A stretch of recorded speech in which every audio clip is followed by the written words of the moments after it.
So ngayon susubukan natin yung Riam dito na welding machine na ito na inverter, kung okay ba itong gamitin. Makikita po niyo naka-set up na ako dito. So bali dito sa bakal na ito, dito natin yan susubukan. Okay. So i-switch on lang natin yung inverter. So ayan, naka-switch on na po siya, and then i-set po natin siya sa 100 ampere lamang.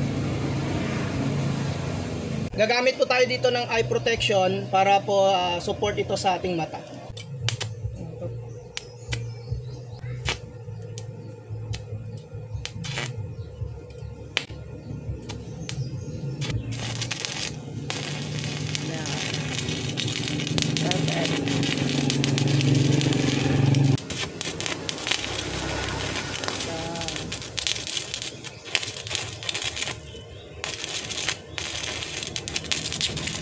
Kaya makikita po ninyo talaga pong napaka-epektibo, and then nakasaksak lang ito sa extension. So walang problema, hindi masisira yung mga appliances po ninyo kahit po na nakasabay na nagwe-welding kayo. So kung gusto po niyo mag-avail nito, pakiclick lamang yung ating yellow basket.